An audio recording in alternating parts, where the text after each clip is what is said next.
ఈరోజు గౌరవ ముఖ్యమంత్రి నారా చంద్రబాబు నాయుడు గారు, గౌరవ జలశక్తి కేంద్ర మంత్రివర్యులు పాటిల్ గారితో జరిగినటువంటి ఇరిగేషన్ సంబంధించినటువంటి సమావేశం మంచి సౌహృదమైనటువంటి వాతావరణంలో, ముఖ్యంగా ఆంధ్రప్రదేశ్ రాష్ట్రం ఆ రోజు 2014లో విభజన జరిగిన తర్వాత మరి యొక్క రాష్ట్ర అభివృద్ధికి సంబంధించి, ఇరిగేషన్కి సంబంధించి కేంద్రం పర్టికులర్గా పోలవరం ప్రాజెక్టుని జాతీయ ప్రాజెక్టుగా పూర్తి చేయడంలో మరి అందిస్తున్నటువంటి సాయంకి కృతజ్ఞతలు చెప్పడం జరిగింది.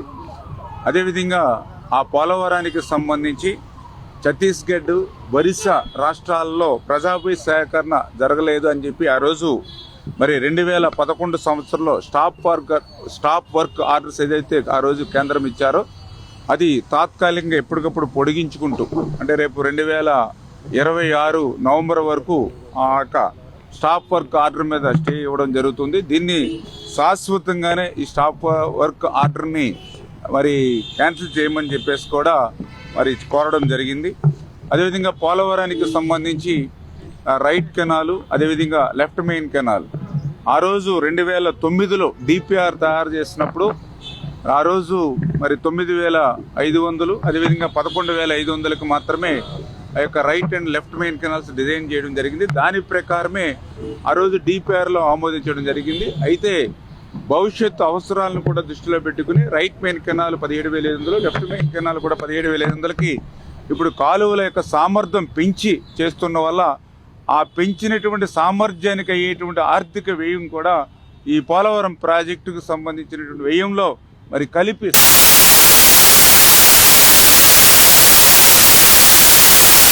ముఖ్యమంత్రి గారని చెప్పి తెలియజేసుకుంటూ, అదేవిధంగా గోదావరికి సంబంధించి కూడా మరి యొక్క నీటి పంపకాల ప్రాజెక్టుల వారీగా, అంటే రాష్ట్ర విభజన జరిగిన తర్వాత ప్రాజెక్టుల పరంగా అటు తెలంగాణ కానీ ఇటు ఆంధ్రప్రదేశ్ రాష్ట్రానికి సంబంధించి మరి యొక్క గోదావరి ట్రిబ్యునల్ని వేసుకుని తద్వారా ఆ యొక్క వాటాలను తీసుకోవాలని గతంలోనే మరి అపెక్స్ కౌన్సిల్ మీటింగ్లో కూడా అటు తెలంగాణ ఇటు ఆంధ్ర రాష్ట్ర ముఖ్యమంత్రులు నిర్ణయం తీసుకున్నారు. కాబట్టి ఆ నిర్ణయానికి అనుగుణంగా గోదావరి ట్రిబ్యునల్ను వెనువెంటనే నియమించి తద్వారా ఆ యొక్క ప్రాజెక్టుల వారీగా నీటి పంపకాలు గోదావరిపై చేయాలని చెప్పి కూడా కోరడం జరిగిందని చెప్పి తెలియజేసుకుంటూ, అదేవిధంగా వంశధార ట్రిబ్యునల్కి సంబంధించి మరి వెనువెంటనే దాన్ని కూడా అమలు చేసేటువంటి విధంగా, అంటే ఏదైతే 2021లోనే తీర్పు ఇచ్చినటువంటి నేపథ్యంలో ఆ వంశధార ట్రిబ్యునల్ యొక్క తీర్పును అమలు చేసినట్లయితే ఆ ఉత్తరాంధ్రకు సంబంధించి మరి నేరేడు బ్యారేజ్ ఇవి కూడా నిర్మాణం చేసుకోవడానికి అవకాశం ఉంటుంది. కాబట్టి ఆల్రెడీ తీర్పు ఇచ్చి ఉన్నారు కాబట్టి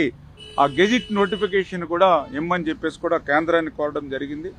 అదేవిధంగా కేంద్రం సంబంధించినటువంటి నిధులు, పర్టికులర్గా RRR ఇటువంటి కేంద్ర సంబంధించినటువంటి నిధులను కూడా త్వరితగతంగా ఆంధ్రప్రదేశ్ రాష్ట్రానికి విడుదల చేసేటువంటి విషయంలో కూడా కోరడం జరిగిందని చెప్పి తెలియజేసుకుంటూ, మరి అదేవిధంగా పోలవరం నల్లమల సాగర్కు సంబంధించినటువంటి ప్రతిపాదనలకు వెనువెంటనే మరి క్లియరెన్స్లు ఇచ్చేటువంటి విధంగా, ఫైనాన్షియల్ కూడా ఇమీడియట్లీ మరి సాయం చేసేటువంటి విధంగా కూడా ముందుకెళ్లాలని చెప్పి కూడా కోరడం జరిగింది.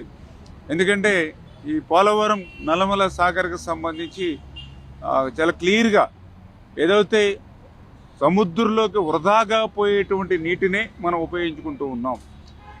ఆంధ్రప్రదేశ్ అనేది దిగువ రాష్ట్రం అంచేత దిగువ రాష్ట్రంగా లోయర్ రిపేరింగ్ స్టేట్గా సహజ న్యాయ సూత్రం ప్రకారం కూడా ఆ వరద జలాల్ని ఉపయోగించుకునేటువంటి అవకాశం ఆంధ్రప్రదేశ్ రాష్ట్రానికి ఉంటుంది.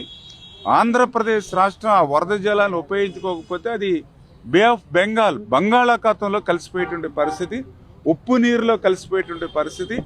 ప్రతి సంవత్సరం కూడా 3,000 టీఎంసీల నీరు గోదావరి వరద జలాలు సముద్రంలోకి కలిసిపోతూ ఉన్నటువంటి పరిస్థితి.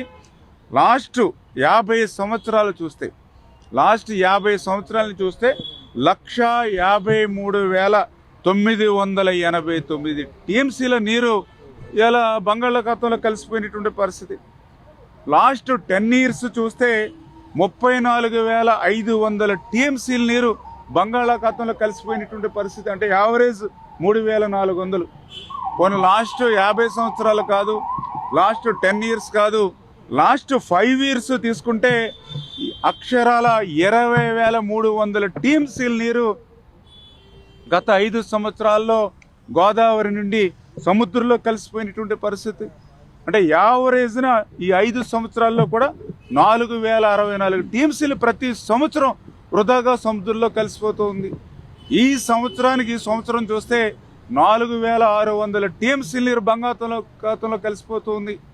అదే ఈరోజు పాటిల్ గారికి కూడా మరి వాస్తవాలను కూడా తెలియజేసుకుంటూ, ఎందుకంటే ఈ మాదిరిగా లక్షల టీఎంసీల నీరు మరి ఈవేళ సముద్రంలో వృధాగా కలిసిపోతూ ఉంటే, ఉప్పు నీటిలో కలిసిపోతూ ఉంటే ఆ నీటిని ఉపయోగించుకోవడానికి అందులో కూడా ఎంత కేవలం 200 టీఎంసీల నీరు, సంవత్సరానికి యావరేజ్న 3,000 టీఎంసీల నీరు సముద్రంలో కలిసిపోతూ ఉంటే అందులో మనం ఉపయోగించుకునేది 200 టీఎంసీలు.